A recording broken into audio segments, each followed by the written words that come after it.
थांनाय गोलाव सम संग्राम खालामनानै जे जोंनि ओनसोलफ्राव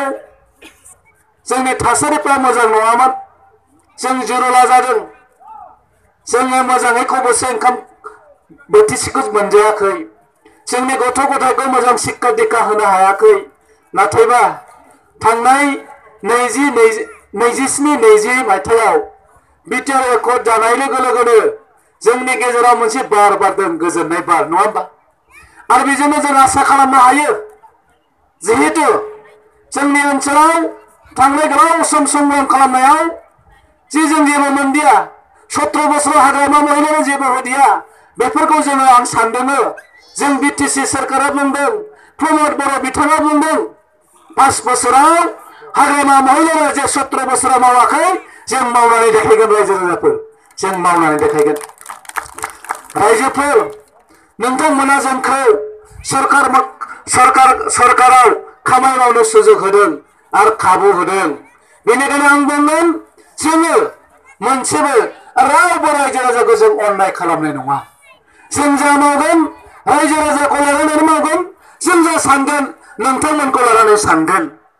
बेनिखायनो आं बुंदों नोंथांमोनखौ नैबे मास मोनसेनि उनाव एसेम्बलि इलेक्शननि उनाव इलेक्शन जोबनाय लोगो लोगोनो जों गामि गामि गामि बेरायगोन रायजो राजाफोर सोर बुरि पेन्सन मोनदों सोर बोराय पेन्सन मोनाखै सोर रान्दि मानसिया रान्दि पेन्सन मोनाखै सोर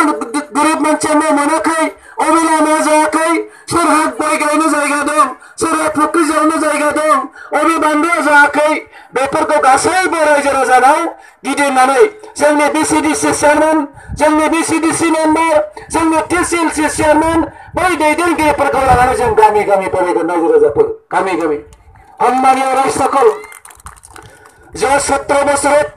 হাগ্ৰামা মহিলাৰে যি কৰিলে আমাৰ মাজত সমিল মিল আছিলে আনজনে সিজনে বিশ্বাস কৰি ল'ব পৰা নাছিলে ৰাইজ যে 27 জানুৱাৰী 2020 বিটিআৰ শক্তি হোৱাৰ পিছত আমাৰ বিটিআৰ অঞ্চলত শান্তিৰে বসবাস কৰিব পাৰিছে হয়নে নহয় ৰাইজ আমি নিৰাপত্তা দিম যে বিটিসি নিৰ্বাচন আগত আমাক কৈছিলে ইউপিপিএল সরকার গঠন কৰিলে আমাক নিশ্চিত কৰিব আমাক কি দিব ইয়াৰ হত্যাৰ হিংসা নামানে হ'ব ৰাইজ এইটো নহয় ইউপিপিএল অকল নিৰাপত্তা দিম সকলো জাতি জনগোষ্ঠীক আমি অধিকাৰ দিম সরকার গঠন কৰাৰ পিছত 3 দিনৰ পিছতে আমি কাউন্সিল বহিল কাউন্সিলত আমি এটাই সিদ্ধান্ত ললো যে ভিতৰ অঞ্চলত বসবাস কৰা সকলো গৰীব মানুহ হওক সকলো জাতি জনগোষ্ঠীৰ ভূমিহীন মানুহক আমি ভূমি পট্টা দিম বুলি জানুৱাৰী 24 তাৰিখত মকসিৰামত দায়িত্ব দিছে 6 কৰৰ বেছি অধিক মানুহক আমি ভূমি পট্টা দিলো গাইজ সেইকাৰণে মই কৈছো যে 17 বছৰ যি হৈ গ'ল সরকার আমাৰ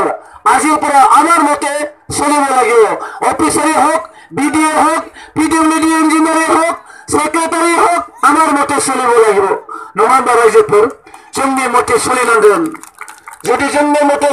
सोलियाबा जुदि आमार मते जुदि नसले कोनबा अफिसारे तार कारणे दरजा खोला ताक एरि देब आमी बेलेग अफिसार लय आनिम সেইকাৰণে রাইজ আপোনালোকে কাম কৰক আপোনালোকৰ ওপৰতে আপোনালোকে দায়িত্ব লওক আজিৰ পৰাই আমি যেনেকৈ হওক ইউজি ব্ৰহ্মক আমি জিকাই দিম আৰু কালি যদি ইউজি ব্ৰহ্ম জিকি যায় আজি জিকিছে সাধারণ এমএলএ হয় না থাকে তো মিনিস্টার পাব হয় নাই যদি মিনিস্টার পায় বহুত কাম কৰিব পাৰিব বছৰ পৰ অঞ্চল পিছপৰা অঞ্চল এই পিছপৰা অঞ্চলখন 5 বছৰতে কৰি দেখুৱাব পাৰিব ইফালে ৰাকেশ ডাঙৰীয়া আছে ইফালে ইউজি ব্ৰহ্ম কালি মিনিস্টাৰ হ'ব আপোনালোকৰ সমস্যাৰ কাৰণে বিৰাট লাভদায়ক হ'ব হয় নহয় आं नायनोसो फैदों